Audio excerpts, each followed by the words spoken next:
কি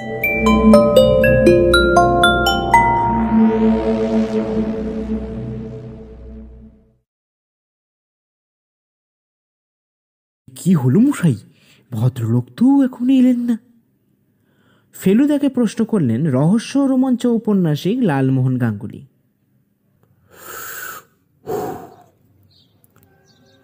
তাই তো দেখছি, সিগারেটের ধোঁয়া ছেড়ে বলল ফেলুদা। গতকাল রাতে অনিশ হালদার নামের এক ব্যক্তি ফেলুদাকে ফোন করে আজকে সকাল 10টার অ্যাপয়েন্টমেন্ট নেন, কিন্তু এখনও প্রায় 11টা বাজতে চলল, তার কোনো খোঁজ নেই। আর তাছাড়া উনি কি দরকারে আসছেন সেটাও বলেননি। যা বলার সামনাসামনি বলবেন বলেছেন। ফেলুদার কথা মতো আমি জটায়ুকে আগে থেকেই চলে আসতে বলেছিলাম। ভদ্রলোক আজ আরও 10 মিনিট আগে চলে এসেছেন।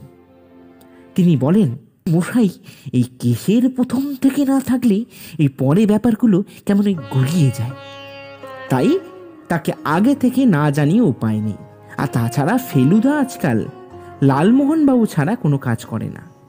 বুঝতে পারি ফেলুদার লালমোহনবাবুর ওপর একটা টান কাজ করে। লালমোহনবাবু সিঙ্গারায় কামড় দিয়ে কিছু বলতে যাবেন, এমন সময় ডোরবেলটা বেজে উঠল। আমি গিয়ে দরজা খুলতে যাকে দেখলাম তাকে দেখতে আর 5টা বাঙালির থেকে বিশেষ কিছু আলাদা নয়। চুল ব্যাক ব্রাশ, চোখে কালো ফ্রেমের চশমা, পরনে সাদা জামা ও সাদা প্যান্ট। বুঝতে অসুবিধা হলো না, ইনিই হলেন অনিশ হালদার। ফেলুদা তাকে নমস্কার জানিয়ে সোফায় বসতে বলল। ভদ্রলোক লালমোহনবাবুর পাশে গিয়ে বসলেন। আমি ফেলুদার পাশে চেয়ার টেনে নিয়ে বসলাম। ফেলুদা আমাদের সঙ্গে আলাপ করিয়ে দিল। আসলে জ্যামের কারণে আমার আসতে একটু দেরি হয়ে গেল, তার জন্য প্রথমেই আমি এই ক্ষমা প্রার্থী মিস্টার মিত্তির। অনিশবাবু করজোরে বললেন। তার মুখে একটা মলিন হাসি। বেশ ভালো লাগে এ ধরনের হাসি দেখলে। না ঠিক আছে, তা আপনার পরিচয়টা যদি পাওয়া যেত। ফেলুদা বলল। ওই দেখেছেন, নিজের পরিচয়টা দিতেই ভুলে গেছি। আমি হলাম অনিশ হালদার, পেশায় ডাক্তার। ওই বর্ধমানে করকোনা নামে একটা ছোট্ট গণ্ড গ্রামে আমি আমার ওই পেশা চালিয়ে জীবিকা নির্বাহ করি।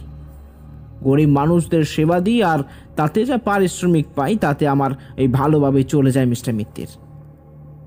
গরিব চাষি মানুষগুলোর ভালোবাসা নিয়ে বেশ ভালোই দিন কাটছে। অনিশবাবু বললেন। তাহলে মশাই এই গোয়েন্দা কি দরকার হলো কেন? লালমোহনবাবু অবাকভাবেই প্রশ্ন করলেন। ভদ্রলোক ফেলুদার দিকে চেয়ে বললেন, আসলে আমাদের এই করকোনা গ্রামটা হলো পাড়া স্টেশন থেকে প্রায় আধ ঘন্টার রাস্তা। গ্রামের মেঠো পথ আর চাষের জমি, মানে এক ধরনের মনোরম দৃশ্য দেখতে পাবেন। সবই ঠিক ছিল, কিন্তু এই গণ্ড গ্রামে হঠাৎ একটু ভূতের উপদ্রব শুরু হয় মিস্টার মিত্তির। আমাদের সাধারণ জীবনে এক বিভীষিকা নেমে এলো। কিন্তু অনিশবাবু, আমি তো ভূত তাড়াতে পারি না। কিন্তু ভূত ছাড়াতে তো পারেন। ভদ্রলোক ফেলুদার প্রতি বিশ্বাসটা কথার মধ্যে দিয়ে প্রকাশ পেল। মানে আপনি কি কাউকে সন্দেহ করছেন নাকি? হ্যাঁ মিস্টার মিত্তির, আসলে আমি বিজ্ঞানের ছাত্র, আর তাছাড়া আমি ওখানে এতকাল আছি, কোনো সমস্যাই তো হয়নি। আচ্ছা, আপনার সন্দেহটা হয় কিভাবে? প্রশ্ন করল ফেলুদা। আচ্ছা বেশ, আপনাকে গুছিয়ে তাহলে বলা যাক। বেশ কিছুদিন আগে এই গ্রামের, যেখানে আমরা থাকি, আসলে সেই গ্রামের অনেকগুলো নতুন পরিচিত ছেলেদের মুখ দেখতে পাওয়া যায়। আমরা এসব কিছু মনে করিনি, কিন্তু এই ভূতের উপদ্রবের মাত্রা বেড়ে যাওয়ার পর থেকেই আমার মনে হতে থাকে এর পেছনে কিছু একটা ষড়যন্ত্র হচ্ছে। তাই আপনার খোঁজ নিয়ে এখানে চলে আসা। এখন আমাকে নিরাশ করবেন না মিস্টার মিত্তির। দেখুন, আমি তো এ ধরনের ভূতের কেস নিই না। আর আর না করবেন না মিস্টার মিত্তির। গোটা গ্রামের ভবিষ্যৎ এখন ওই আপনার হাতে। আর তাছাড়া গ্রামের মনোরম পরিবেশও কিছুদিন কাটাতে পারবেন, এবং আমি আপনাকে উপযুক্ত পারিশ্রমিকও দেব। অনীশবাবু বললেন, ভাই আর না করবেন না, অনেকদিন তো গ্রামের মনোরম পরিবেশে যাওয়া হয়নি, তা চলুন না একটু চেঞ্জে ঘুরে আসা যাক। লালমোহনবাবু উৎসুকভাবে ফেলুদাকে বলে উঠলেন,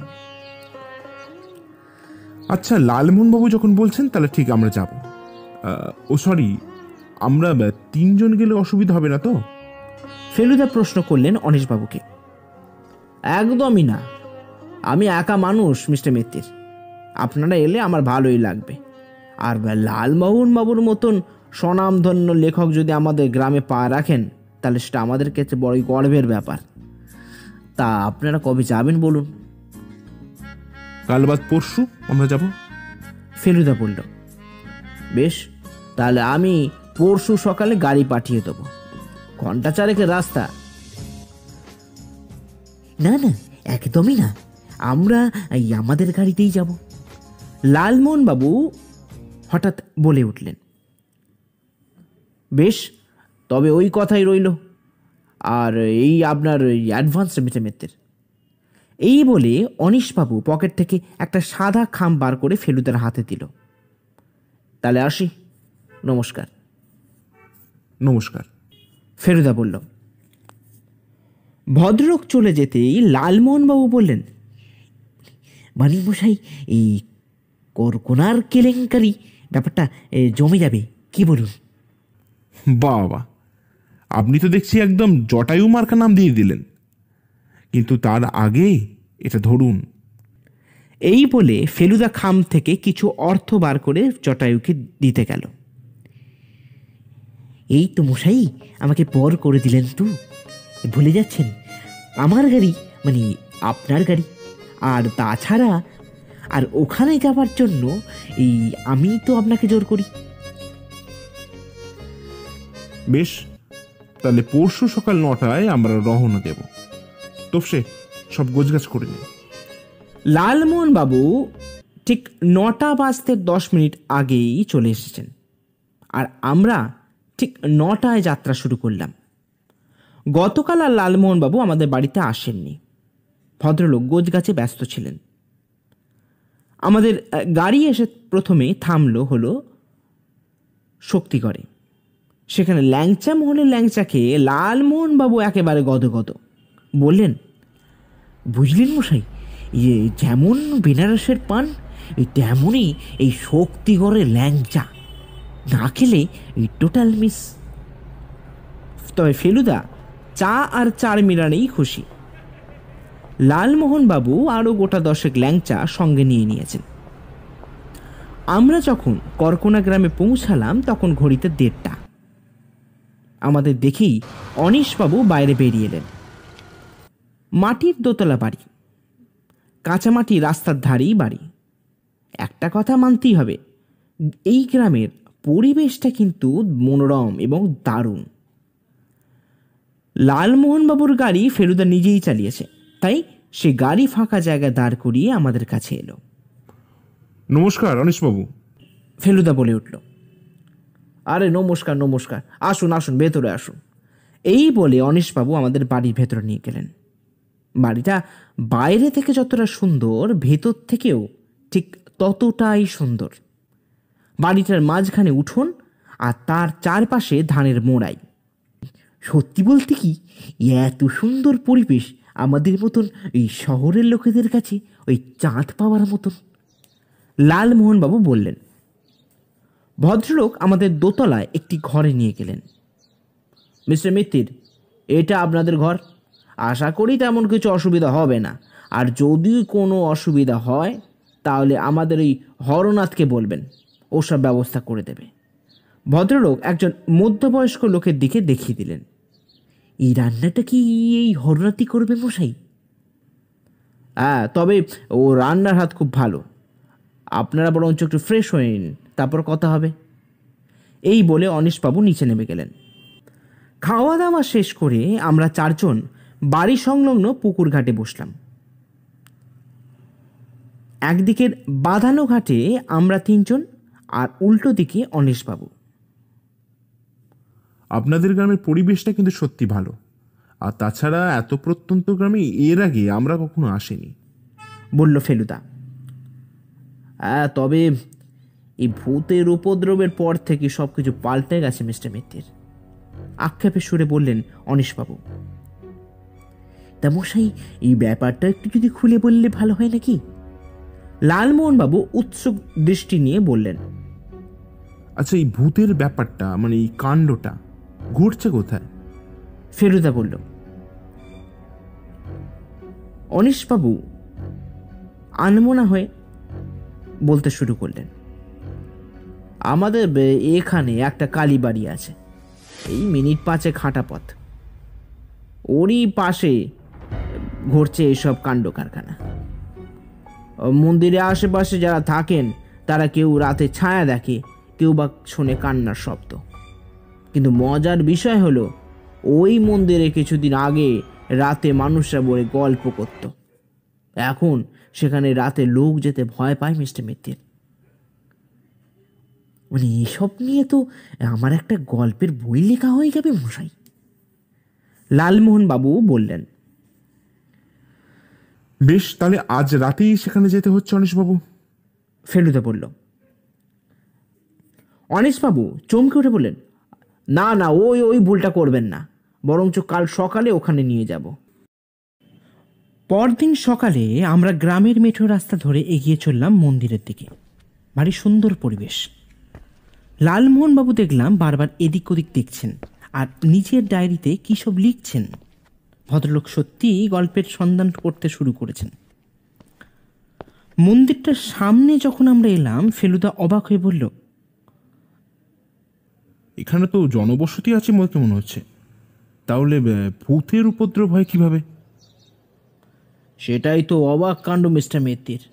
গ্রামের মানুষেরা তাই তো ভীত আর হতবাক, বললেন অনিশবাবু। মন্দিরটার আশেপাশে 10 দূর থেকেই গ্রামের মানুষের বাস। সামনের দিকটা ফাঁকা।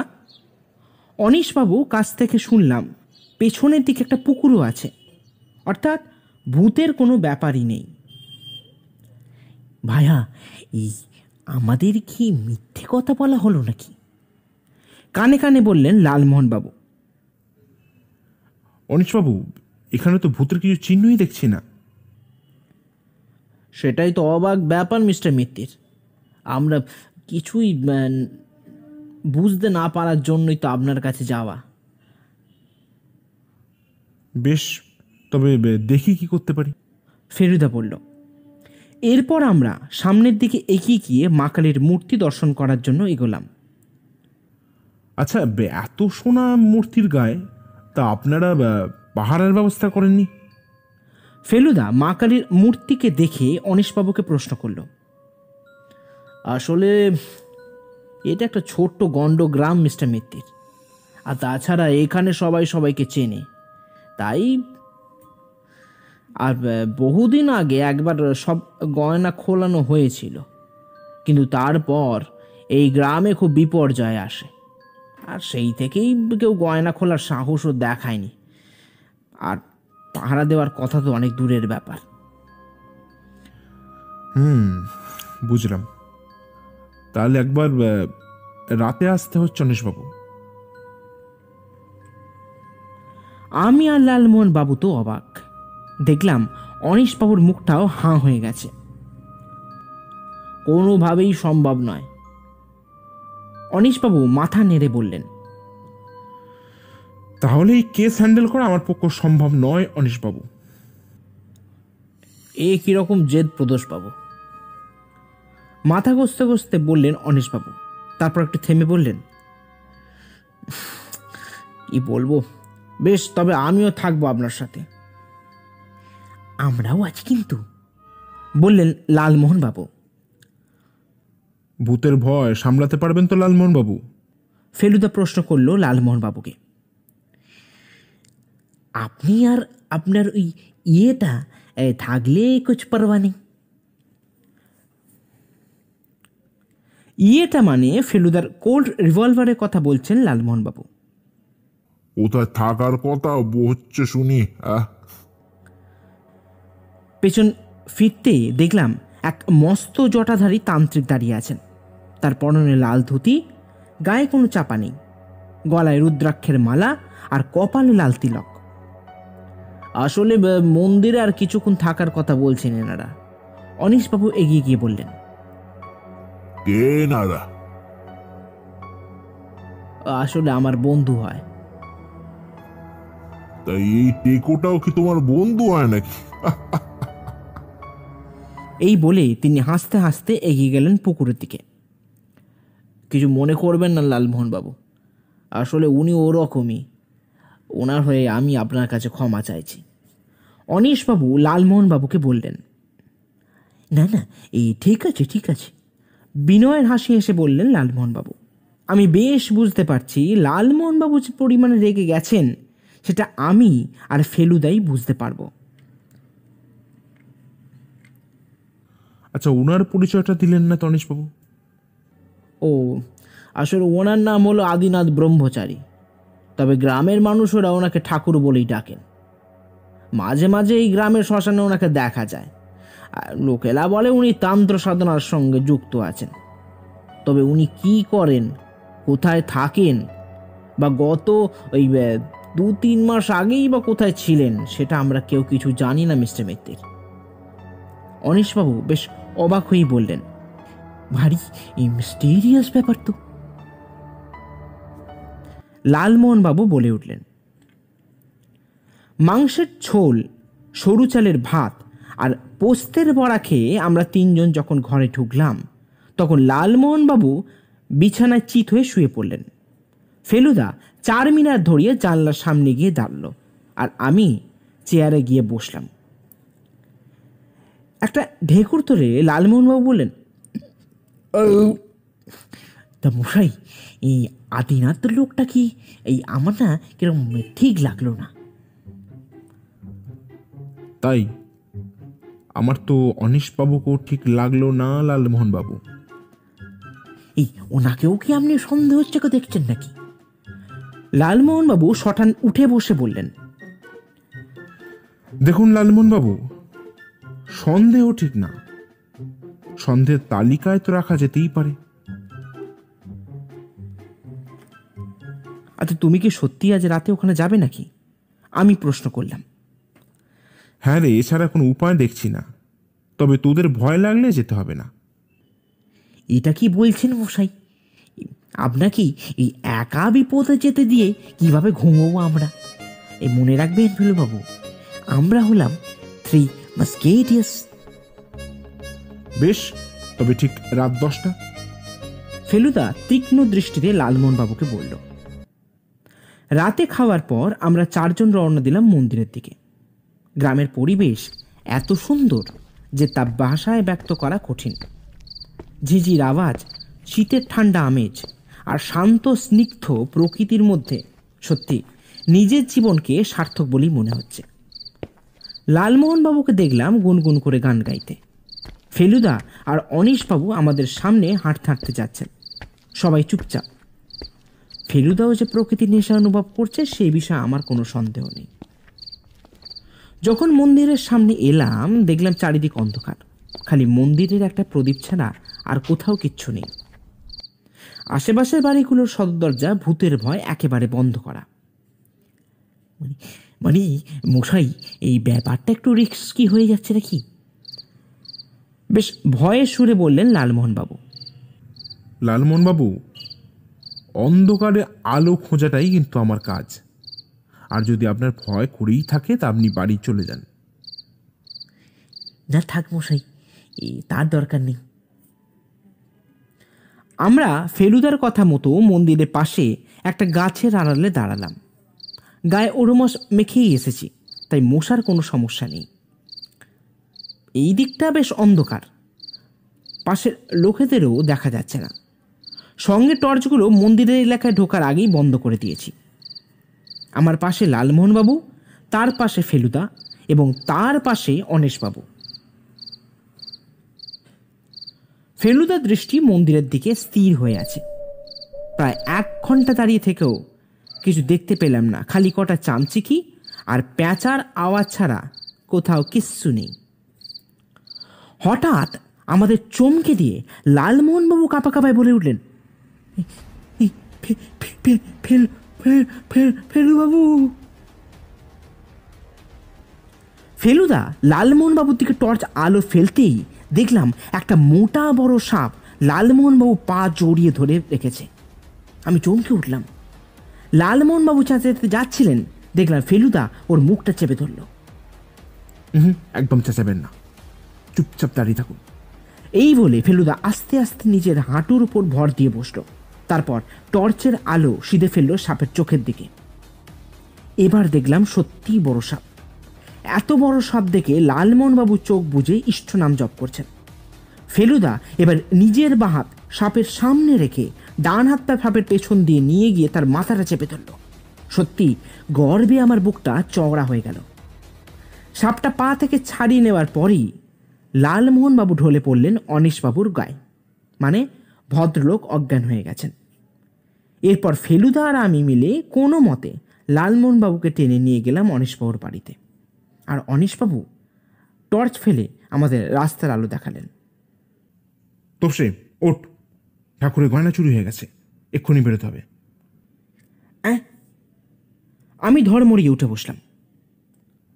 লালমোহনবাবু রেডি হয়ে গেছে, তুই রেডি হ। এই বলে ফেলুদা নিচে নেমে গেল। আচ্ছা লালমোহনবাবু, কাল ওরকম ঘটনা ঘটার পর আপনাকে তো আজকে বেশ স্টেডি লাগছে, কিভাবে?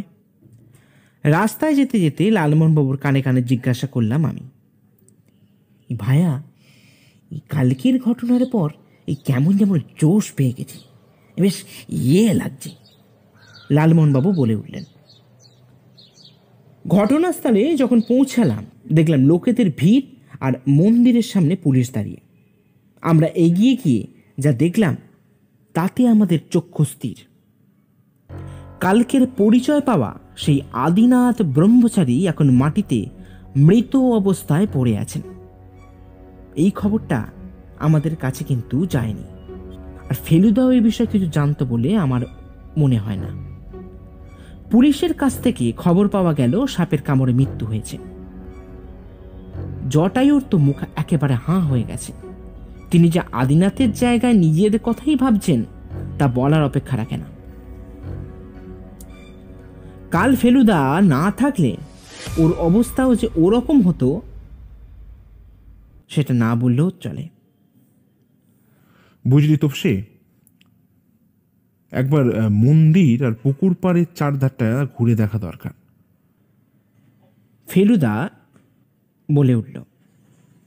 এই মশাই, এই ভূতের ব্যাপারে কিছু ভাবলেন? লালমোহনবাবু উৎসুকভাবে ফেলুদাকে প্রশ্ন করল। লালমোহনবাবু, এখানে কেমন যেন দুয়ে দুয়ে চাল লাগছে। এই মানে মশাই, এখানে কেউ এক মুঠো কাদা দিয়ে পুকুর ভরা জল ঘোলা করতে চাইছে, কিন্তু সে ভুলে গেছে ওইটুকু কাদায় পুকুরের কিছু এসে যায় না। এখন প্রশ্ন হলো, এটা খুন না সাপের কামড়ে মৃত্যু? সিগারেটের ধোঁয়া ছেড়ে বলল ফেলুদা। তার মানে মশাই, এই আপনি রহস্যের গন্ধ পাচ্ছেন নাকি? লালমোহনবাবু ভ্রু কপালে তুলে বললেন, এখনো কিছু বলা যাচ্ছে না লালমোহনবাবু, কিচ্ছু বোঝা যাচ্ছে না। ছাড়ুন সব, একবার গ্রামটা ঘুরে দেখা যাক। গ্রামের বেশ কিছু প্রাচীন মন্দির, কিছু ফাঁকা ধান জমি দেখার পর আমরা গিয়ে পৌঁছালাম একটা মিষ্টির দোকানে। এই গ্রামের এটাই একমাত্র মিষ্টির দোকান। তবে মজার ব্যাপার হলো, মিষ্টির দোকানের সামনে রাস্তার ওধারে বিস্তীর্ণ চাষের জমি, যা দেখতে সত্যিই মনোরম। এই মশাই, এই এমন পরিবেশে মিষ্টি খাবো না প্রকৃতির শোভা দেখব, ব্যাপারটা কিছু বুঝতে পারছি না। এই টোটাল কনফিউজিং। লালমোহনবাবু মাথা চুলকোতে চুলকোতে বললেন। বেশ, আপনারা এখন মিষ্টি খান, আমি একবার থানা থেকে ঘুরে আসি। এই বলে ফেলুদা লালমোহনবাবুর দিকে চেয়ে বলল, আমার মিষ্টিটা নিয়ে যেতে ভুলবেন না কিন্তু লালমোহনবাবু। এই বলে সে অনিশবাবুর কাছ থেকে থানার ঠিকানা নিয়ে চলে গেল। আমি আর লালমোহনবাবু একে অপরের দিকে তাকিয়ে দেখলাম। আমাদের দুজনের মনের অবস্থা যে একই সেটা আর বলে দিতে লাগে না। মানে ভাই এই স্বর্গসুখ ভাইয়া, স্বর্গসুখ, অমৃত। এমন মিষ্টি এই কলকাতায় পাওয়া গেলে আমার এই ব্লাড সুগারকেও ধরে রাখতে পারতো না ভাই। এই বলে লালমোহনবাবু মন্ডা নামক এক বিশেষ প্রকার ছানার মিষ্টিতে কামড় বসালেন। সত্যি মন্ডা খেতে যে খুবই ভালো সেটা মানতেই হবে। মিষ্টি খেতে খেতে লক্ষ্য করছিলাম অনীশবাবু কেমন যেন অন্যমনস্কভাবে বসে আছেন। তাই তাকে লক্ষ্য করে বললাম, কি অনীশবাবু, মিষ্টি খাবেন না? ভদ্রলোক বেশ হকচকিয়ে বলেন, হ্যাঁ, না না, আসলে এই মিষ্টি আমার ঠিক ভালো লাগে না। এই বলে চেয়ার ছেড়ে উঠে বললেন, আচ্ছা চলুন তবে যাওয়া যাক। আরে দাঁড়ান মশাই, দুটো গরম চপ খাওয়া তো এখনো বাকি রয়ে গেল। লালমোহনবাবু চেয়ার ছেড়ে হাতে মিষ্টি ধরে বলতে লাগলেন, এই বেশ, তবে আপনারা খেয়ে আসুন, আমার একটা জরুরি কাজ এসে গেছে। এই বলে ভদ্রলোক হনহনিয়ে সামনে রাস্তা ধরে চলে গেলেন। আমি আর লালমোহনবাবু একেবারে অবাক। বাড়ি যখন ফিরলাম তখন দেখলাম ফেলুদার ডায়েরিতে কী সব যেন লিখছে। আমরা ঘরে ঢুকতেই ফেলুদা প্রশ্ন করল, কিরে, কেমন ঘুরলি? আর ঘোরা মশাই। লালমোহনবাবু আক্ষেপে সুরে বললেন, কেন, কি হলো? আরে মশাই, অনীশবাবু তো আপনার এই যাওয়ার পরেই জরুরি কী কাজ আছে বলে এই বাড়ি ফিরে আসেন, কিন্তু আমরা তো বাড়ি এসে শুনি উনি ফেরেননি। হয়তো ডাক্তার মানুষ, হয়তো কিছু কাজ রয়ে গেছে। তা লালমোহন বাবু, আমার মিষ্টিটা কই? সারাদিন তো কিছু খাওয়া হলো না, দিন দেখি। মাই অনার স্যার। এই বলে ভদ্রলোক ফেলুদাকে মিষ্টি বার করে দিলেন। অসাধারণ, অসাধারণ। ফেলুদা এক কামড় দিয়েই বলল, তোমার অসাধারণ লাগছে, আর এদিকে অনীশবাবুর পছন্দই হয়নি। আমি ফেলুদাকে বললাম, আচ্ছা, সে তো হতেই পারে। তাছাড়া উনি হলেন ডাক্তারবাবু, তাই হয়তো উনি শরীর সচেতন। হ্যাঁ মশাই, মানে আমার মনে হয় আপনি ঠিক কথাই বলেছেন। লালমোহনবাবু ফেলুদাকে সমর্থন করে বললেন। এরপর আর কোনো কথা হয়নি। ঠিক রাত 9টায় ডিনার শেষ করে আমরা তিনজন উঠোনে খাটিয়ায় গিয়ে বসলাম, আর অনীশবাবু বেতের মোড়ায় বসলেন। মানে ভায়া তপিস, ওটা কি লক্ষ্য করেছো? লালমোহনবাবু আকাশের দিকে আঙুল দেখিয়ে বললেন, সত্যি এত সুন্দর পরিষ্কার রাতের আকাশ কলকাতা শহরে দেখাই যায় না। প্রকৃতির এত সুন্দর রূপের বর্ণনা দেওয়া ভাষা আমার নেই। বাঁশ গাছের ফাঁক দিয়ে পূর্ণিমা চাঁদের আলো আর তারার দল আমাদের মনকে মুগ্ধ করে দিল। তবে ফেলুদার একটা কথায় আমার আর লালমোহনবাবুর চোখ আকাশ থেকে ওর দিকে নেমে এলো। শুধু তাই নয়, মনে হলো যেন পায়ের তলার মাটিটা একেবারে কেঁপে উঠল। আশা করি অনীশবাবুর অবস্থা ওরকমই হয়েছিল। কালীমূর্তির গয়নাগুলো আমার কাছেই আছে, বুঝলি? কি বলছেন মশাই? অনীশবাবু চেয়ার ছেড়ে উঠে বললেন, মশাই, এটা আপনার থেকে আশা করিনি। লালমোহনবাবুও বলে উঠলেন। আমার মুখ দিয়ে কোনো কথাই বেরোলো না। তবে আমি এটা জানি ফেলুদা কোনো অন্যায় কাজ করতে পারে না। তাই আমি বললাম, কিন্তু কেন ফেলুদা? আসলে আমি ভেবেছিলাম গয়নাগুলো ওভাবে রাখা ঠিক হচ্ছে না। তবে সেদিন রাতে লালমোহনবাবুকে বাড়ি আমি পৌঁছে দিয়ে মাঝরাতে আবার সেখানে যাই, আর বাকি সব ঘটনা সব জানিস। এই বলে অনীশবাবুর দিকে ফিরে বলল, কিন্তু অনীশবাবু, কোনো ভূতের পাল্লায় কিন্তু ফেলু মিত্তির পড়েনি। পড়েননি? সে কি করে সম্ভব? তা মশাই, এই গয়নাগুলো কোথায় রেখেছেন? লালমোহনবাবু উৎসুক নজরে বলে উঠল। লালমোহনবাবু একটা ভালো প্রশ্ন করেছেন। এই গ্রামেই রেখেছি। এই গ্রামের ঈশান কোণে একটা শ্মশান আছে। সেই শ্মশানের ঈশান কোণে মাটির তলায় পুঁতে রাখা আছে। এটা কিন্তু আপনি একদম ভালো কাজ করেননি মিস্টার মিত্তির। গ্রামের মানুষরা জানতে পারলে আপনার প্রাণ সংশয় পর্যন্ত হতে পারে। অনিশবাবু বেশ বিরক্তি সুরে বলে উঠলেন, জানি জানি অনিশবাবু, তবে এটা ছাড়া গয়না বাঁচাবার কোনো উপায় আমার জানা ছিল না। কথা শেষ হতে আমরা তিনজন ওপরে উঠে এলাম। মশাই, এই কাজটা কিন্তু আপনি মোটেই ভালো করেননি। লালমোহনবাবু বেশ আস্তে আস্তেই বলল ফেলুদাকে। জানি লালমোহন বাবু, কিন্তু কোনো উপায় ছিল না। তাহলে এরপর কি ভাবছেন মশাই? প্রশ্ন করলেন রহস্য রোমাঞ্চ ঔপন্যাসিক লালমোহন গাঙ্গুলি। এরপর একটা লম্বা ঘুম, তারপর দেখা যাবে। এই বলে ফেলুদা বিছানায় শুয়ে পাশ ফেলল। অগত্যা আমরাও শুয়ে পড়লাম। তোপসে, এই তোপসে, ওঠ। লালমোহন বাবু উঠুন। ফেলুদা আমাকে ঠেলে রাখল। ঘুম থেকে উঠে দেখলাম তখন রাত্রি, সকালের আলো ফোটেনি। ঘড়ির রেডিয়ামের ডায়াল জ্বালিয়ে দেখি রাত 2টো বাজে। এত রাতে ফেলুদা ডাকলো কেন? তার মানে কিছু রোমাঞ্চ হতে চলেছে। লালমোহনবাবুকে দেখলাম আমার দিকে গো বেচারার মতন তাকিয়ে আছেন। এই কোথায় যাবেন মশাই? প্রশ্ন করলেন লালমোহনবাবু। আপাতত শ্মশান। শ্মশান কেন মশাই? ভয় সুরে বললেন লালমোহনবাবু। এখন এত কিছু বলার সময় নেই লালমোহন বাবু, চটপট রেডি হয়ে নিন। ফেলুদাকে দেখলাম রিভলভার আর টর্চ নিতে। লালমোহনবাবু সঙ্গে টর্চ নিলেন। এই ফেলুবাবু, এই অনিশবাবুকে দেখিনি?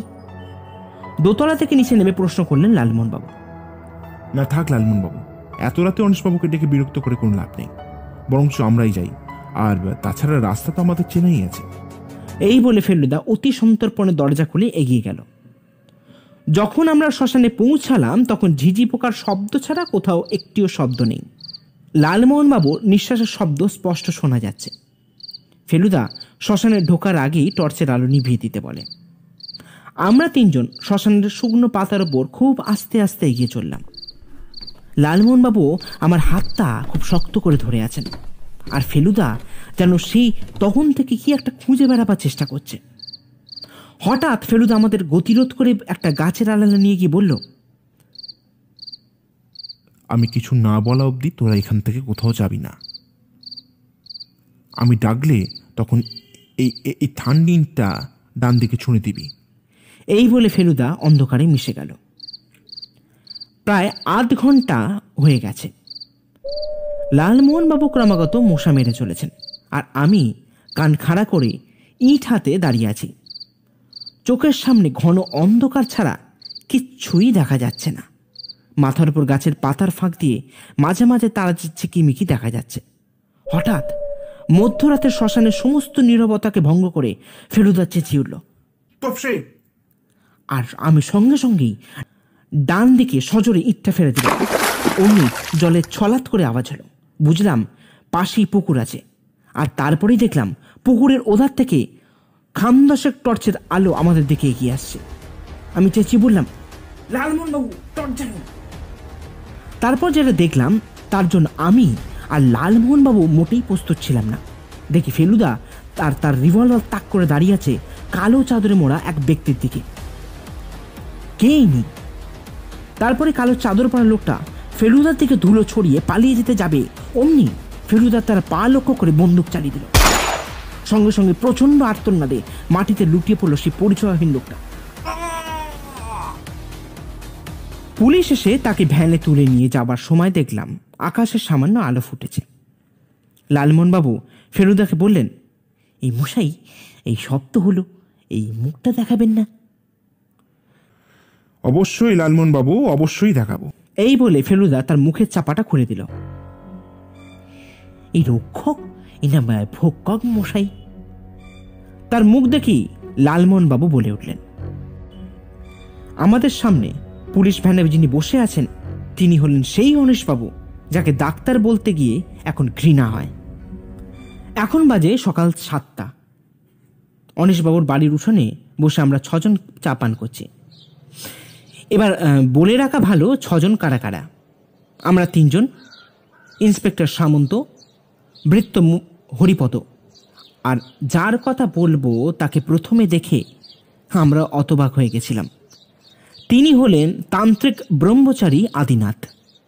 তবে তিনি কোনো তান্ত্রিক নন, বাস্তবে তিনি একজন পুলিশ অফিসার, নাম আদিনাথ ব্যানার্জি।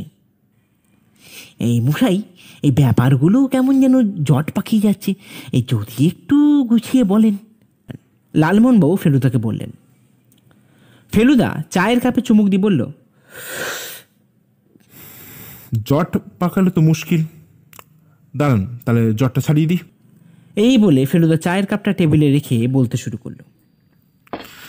দেখুন লালমোহনবাবু, অনিশবাবু চেয়েছিলেন কালীমূর্তির সমস্ত গয়না চুরি করে এখান থেকে পালিয়ে যাবেন, কিন্তু তার হলো না। আমি এখানে এসে এবং অনিশবাবুর সঙ্গে কথা শুনে অসামঞ্জস্য মনে হয়, তাই ওনার আড়ালেই তদন্ত করতে থাকি। মূলত উনি আমাকে হায়ার করেছিলেন ভূতের সমস্যা মেটাতে, কিন্তু সেদিন মানে লালমোহন বাবুর পায়ে সাপ জড়িয়ে যাওয়ার দিন বহুক্ষণ অপেক্ষা করেও যখন ভূতের দেখা পেলাম না, মনটা একটা খটকা হলো। তাও মানলাম ফেলু মিত্তির আসার খবর শুনে ওরা আর আসেনি, তবে একদিন ভূতের উপদ্রব হবে না, ভারী অবাক লাগলো। তাই সেই রাত্রেই ঠিক করি মূর্তির সমস্ত গয়না সরিয়ে ফেলা দরকার। তাই যেমন ভাবা তেমন কাজ। আপনাকে বাড়িতে নিয়ে আসার পর সবাই ঘুমিয়ে পড়তে আমি আবার যাই মন্দিরে। আর আশ্চর্য ব্যাপার হলো, তখন কোনো ভূত বাবাজির দেখা এই ফেলু মিত্তির কিন্তু পায়নি। আর তাই সময় নষ্ট না করে মূর্তি থেকে গয়নাগুলো খুলতে শুরু করি। সব ঠিকঠাকই চলছিল, হঠাৎ গয়না খোলার সময় হাতটা চেপে ধরেন আদিনাথ ব্রহ্মচারী, সরি আদিনাথ বাবু। ফেলুদা কথা শেষ না করতে দিয়ে আদিনাথবাবু বললেন, প্রথমে আমার ওনাকে চোর বলে মনে হয়, আর সেটাই স্বাভাবিক। পরে ওনার পরিচয় পেতে এবং ওনার দুশ্চিন্তা শুনে আমি রাজি হই। তাহলে আপনি মরতে গেলেন কেন? লালমোহনবাবু বলে উঠলেন। আসলে ওটা মিস্টার মিত্তিরের প্ল্যান। ফেলুদার দিকে আঙুল দেখিয়ে বললেন আদিনাথবাবু। ফেলুদা একটা মুচকি হেসে বলল, আসলে লালমোহন বাবু, আমি ওনাকে বলি, আমার মনে হয়েছিল এতে ওর প্রাণ সংশয় হতে পারে। আর তাছাড়া আমি গয়না চুরি করার পর গ্রামবাসীর নজরে কিন্তু উনি দোষী সাব্যস্ত হতেন, আর ওনার পরিচয় জানার পর সেটা হওয়া খুব উচিত হবে বলে আমার মনে হয় না। না স্যার, এই তা আপনি সাধুর বেশে ছিলেন কেন? লালমোহনবাবু প্রশ্ন করলেন আদিনাথবাবুকে। আসলে আমাদের কাছে খবর ছিল ভূতের ব্যাপারে, কিন্তু পুলিশ বহু অনুসন্ধান চালিয়েও কিছু করতে পারছিল না। তাই আমরা ঠিক করি ওই ছদ্মবেশী অনুসন্ধান চালাবো। ব্যাস, তারপর থেকে ইন্সপেক্টর আদিনাথ ব্যানার্জি হয়ে যায় আদিনাথ ব্রহ্মচারী। আচ্ছা ফেলুদা, তুমিও অনিশবাবুকে সন্দেহ করলে কিভাবে? ফেলুদার সামান্য মুচকি হেসে বলল, সেটা বলতে পারিস আমার টেলিপ্যাথির জোর। প্রথম থেকে সন্দেহের তালিকায় অনিশবাবু ছিলেন। সেদিন মনে আছে লালমোহন বাবু, আপনি বলেছিলেন না অনিশবাবুর মিষ্টি তেঁতো লাগে, আর উনি আপনাদের ফেলে চলে আসেন। তাই রাতে আমি শ্মশানে গয়নার টোপটা দিই, আর উনি সহজেই সেটা গ্রহণ করেন। তারপর আরো বদ্ধমূল হয় ওনার চোখের লোভের ছাপ থেকে। আর ব্যাস, তারপর সারা রাত আমি জেগে কাটাই, আপনারা শুয়ে পড়েন। মাঝরাতে দেখি অনিশবাবু কারো কাপড় চাপা দিয়ে কোথায় বেরিয়ে যাচ্ছেন। আর এর পরের ঘটনা আপনাদের জানা। এই তার মানে মশাই, এই পুলিশের সাথে আপনি আগে থেকেই সব ঠিক করে দেখেছিলেন?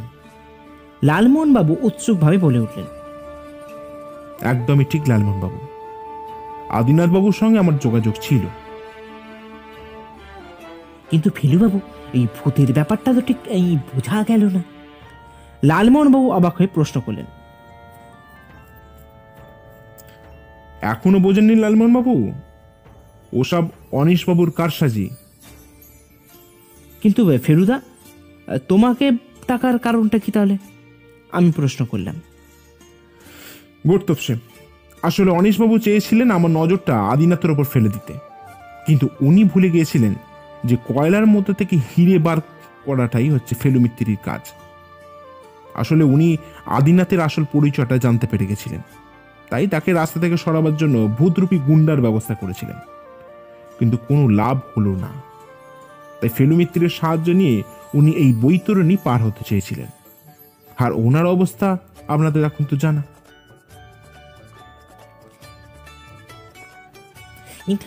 কিন্তু মশাই, ওই আমাকে টেকো বলাটা কি আপনার উচিত হয়েছে? লালমোহন বাবু প্রশ্ন করলেন আদিনাথ বাবুকে। আসলে ওটা একটু চরিত্রটা জমাবার জন্যই বলা, কিছু মনে করবেন না যে। আরে না না, তবে একটা কথা তো বলতেই হচ্ছে মশাই। তারপর লালমোহন বাবু শটান চেয়ার ছেড়ে দাঁড়িয়ে স্যালুট করে বলে উঠলেন, জয় এবিসিডির জয়, জয় ফেলু মিত্তিরের জয়।